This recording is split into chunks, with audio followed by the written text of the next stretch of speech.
All-Australian ruckman, the Coaches Award. You must be proud of the year you've had. I am proud of the year just because of what I did last year. I went backwards in my eyes last year. I know I had a really bad injury that stopped the first half of the season, but I just didn't come back the player that I thought I could in the second half of the year. And I really wanted to get back to some of the form that I showed in 2016, and I was able to do that early on, and then the consistency was probably the key part compared to previous years. But you're only judged on finals, and I know that, so I wouldn't even know what a finals game looks like, let alone feels like. So I'm pretty excited to get out there and see if I can perform on the big stage. You would know what it's like, the Melbourne fans, instinctively what, the emotions they've gone through and the excitement they'd have at the moment. Have you had any practical examples in the last week or so of interactions with fans on the street or at your coffee shop? Does anything jump out? It's one thing I'm pretty happy about how my career's gone, is I had 2 Ricos early on and I've become a fan. I was sitting in the stands with all the fans through a very tough time for the club. I really enjoyed being in that spot at that time. I wasn't necessarily being a bitter VFL player because I wasn't playing VFL. I was happy being there watching. I met a fan the other day that was born in October 1964, and I said, mate, what a horrible time to be born as a Melbourne supporter. It's like a week after our last flag. Is he cursed? How did he take that? Did he see the funny side? He did see the funny side of it. On the plane home from Perth, I sat next to Steve Smith, who's obviously the chairman of the MCC now, that played 250-odd games for the football club through the 80s and did not play a final. And seeing him smiling and bubbling on the plane home because we were.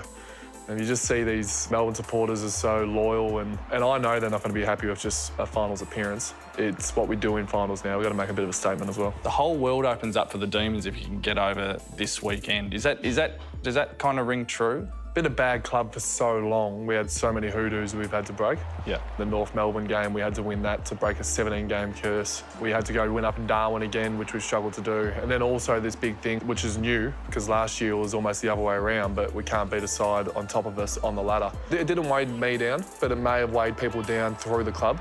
And that could be the sense of relief we saw in Perth when it did happen. Once again, I don't know anything about finals because I haven't played in them. I did play a basketball under-13s one, which I did seal a 2-point jumper to win the game, so big game I'm good in the clutch moments. I'm not sure what the best way to do it is, but I'm pretty happy we did get the 2 wins going into it. Melbourne and the Cats is probably most people's #1 ranked final, and I think a part of that is because there's just a little bit of a sliver of don't lose. Is that part of the build-up and the pressure of your first finals campaign? There is some good finals games, and I personally think, a biased opinion, that Melbourne-Geelong would be one of the better games to watch. Geelong being the best team of the decade almost, along with Hawthorn, continually make finals, have 3 superstar players in their midfield. 2 really close games, or 1 really close game. I can't remember the first one. I've been seeing a psychologist twice a week to forget that game. It's exciting to play a side that you've formed a little rivalry with over the last 12 months, to bring that on in front of hopefully 90,000 at the G. And I'm guessing it's going to be another close game, so it'll be good to watch. What happens if it gets really tight? What's the thought process of the Demons and the Cats goes down at the last minute and the scores are level? We got a lot of learnings out of the last 30 seconds in that Geelong game. There was a quick kick out to the wing to a man by himself. A few Geelong guys were able to run through the middle by themselves, and no one was able to help Neville Jetta down back. So there was a lot of learnings from that 30 seconds. If we're in front again with 30 seconds to go and there's 1 kick in it, I'm sure we'll do it a lot better this time. But hopefully we can potentially avoid that situation by being another couple of goals in front. Well, we're all excited to see the footy on Friday night, mate. It's a fascinating battle between the Demons and the Cats, and we all know it starts with the big men in the middle when they fly. All the best, mate. Thanks, mate.